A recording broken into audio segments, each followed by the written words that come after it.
na yung bulldozer na matulin. Bilis ah. Drift. Nagdi-drift.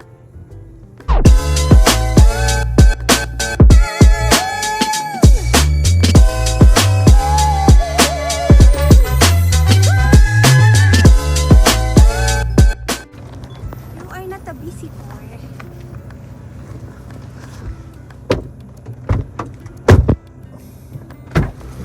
Hello! Hello. How's your day? Just the usual. Paulit-ulit lang. Nothing has changed. Hello guys. Ayun, katatapos lang namin sa work. And then, ngayon nga, napag-isipan namin na dumaan muna dito sa Wendy's kasi magme-merienda daw muna bago umuwi sa bahay. Mahaba pa naman yung oras, saka tingnan nyo, maliwanag pa naman. So, kaya daan muna kami dito. One more day. One more day. Yeah. Weekend na naman. Ay, one more day sa'yo kasi last day ng work mo tomorrow. Yeah. Ako Friday pa ako. Half day pa ng Friday. So, halos 2 araw pa. Isa't kalahating araw, sabihin natin. So, ganun lang yung buhay namin dito guys. Paulit-ulit lang. Bale, kayo na lang yung gumawa ng paraan kung paano yung ma-enjoy yung dito. Yung pamumuhay dito. Kasi talagang nakapako na lang kami sa trabaho. Ganun din naman sa Pilipinas. Oo nga no. Bahay trabaho ka lang din. Sa bahay, sa bagay, sa Pinas, ganun din naman. Kasama mo yung family mo. Yeah, correct. Pinagkaiba lang. Marami kang kakilala doon yung family mo, friends. And then, pwedeng gawin, activity. yeah, totoo. Gusto nyong chumismis. Dito kasi hindi. Talagang lang. Trabaho, bahay, gala, ganun. Minsan gala. Ganun lang, paulit-ulit lang talaga yung dito, yung buhay dito. Kaya, nakakamiss talaga yung Pilipinas dahil nga doon, marami kang magagawa, unlike dito. Kaya nga kung yung kinikita mo sa Pilipinas ay kapareho lang dito, bakit ka pa pupunta dito, no? Doon ka na lang. Kasama mo pa yung kumikita kayo family. ng 6 digits, 5 digits per month. Kung kumikita ka sa Pilipinas sa mga 50 pataas siguro, okay na. Huwag ka na pumunta dito. Doon ka na lang. At least kasama pa yung family mo. Tapos kung dalawa kayo nagtatrabaho, kumikita kayo ng ganun. Combine ng sahod ninyo, malaki din. Diyan na lang kayo.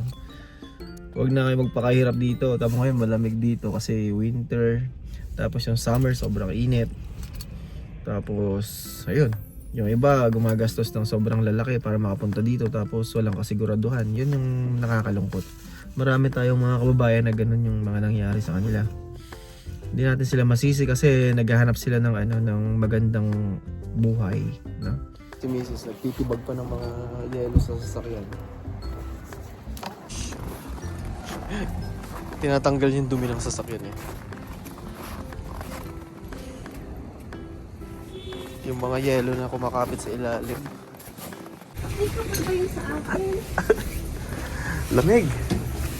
Tara, dito na tayo guys sa Wendy's. Okay. May static ako. May kabulso ka. Anong bibili natin? Ano sa'yo? Chicken burger? Sige. Tapos naka-order na tayo. Wait na lang natin. And then, drinks. Saan tayo kukuha?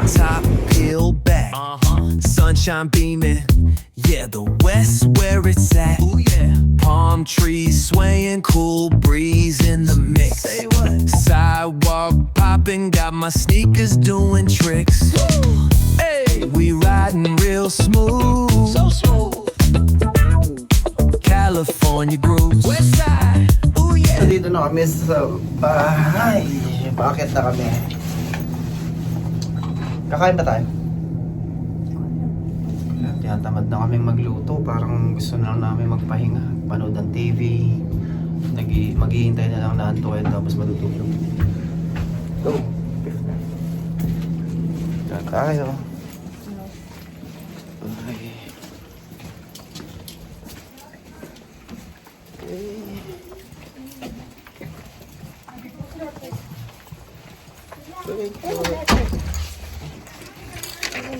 Araw-araw tayo may natatanggap na sulat ah.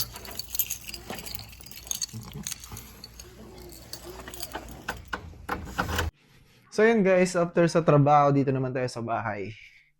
No, pagkakauwi namin ni Mrs. ano kami, kanya-kanya kami ng toko dito. Si Mrs. pagkakauwi, magluluto na kagad. Tapos, ako yun, katatapos ko lang magwalis. Kasi, kailangan natin maintain yung natin, yung tirahan natin na palaging malinis.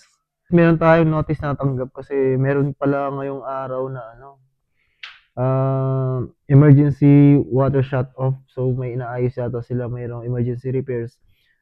January 28 between 12 p.m. to 5 p.m. Pero ayun nga, nakauwi na kami. Anong oras na ngayon? Alas 6 na, pero ayun, wala pa rin kaming hot water. Natigil siya sa Sakit sa kamay. natigil sa paghugas ng plato kasi malamig pala yung yung tubig. Hindi namin alam kung ano oras babalik yung hot water. Kaya ayun, hindi muna nagluto. Kasi kumain naman kami kanina doon, 'di ba, sa Wendy's. Medyo busog pa kami. So, maganda rin yung timing kasi yun nga, meron pala ngayong inaayos doon sa tubig namin kaya walang hot water. Kaya kahit mamaya-maya na kami magluto. Kakain ka pala. So, kakain pa siguro kami mamaya kapag nagutom kami kasi alam niyo yun, maghapon, mabigat yung trabaho kaya hindi pwedeng hindi tayo kumain ng rice. Pero yun nga, wait muna natin yung tubig natin bago tayo makaligo, makaluto, makahugas ng mga hugasin. Mahirap kasi kumilos kapag malamig yung tubig. Lalo ngayon, malamig dito. Kaya kailangan talaga naka-hot water. So, yun lang guys. Ganun lang yung buhay namin dito. Paulit-ulit lang. Sawa ka na, love? Sawa ka na dito sa gantong buhay? Okay lang. pag pag medyo nasasawa kami, parang iniisip na lang namin, kung sa Pinas tayo, ganito rin naman. Tapos papasok sa trabaho, susuungin mo yung napaka-traffic na daan, ilang oras ka nasa biyahe, mainit, no? So kaya dapat ipagpasalamat natin. Mag-o-overtime ka, 150 lang ang isang oras. Grabe no? Liit nun. So kaya thankful pa rin na nandito tayo. Thankful sa itaas na nandito tayo kahit papaano. Continue yung natin, yung buhay dito. So, yun. Hanggang dito na lang siguro guys. Dito na tatapusin yung video na to kasi gusto na rin namin munang magpahinga. At yun. Sa mga hindi pa nakapag-subscribe, please subscribe. At salamat nga pala sa mga subscribers natin. Dumarami na tayo. And please don't forget to hit and like and share this video. And see you on my next one. Bye!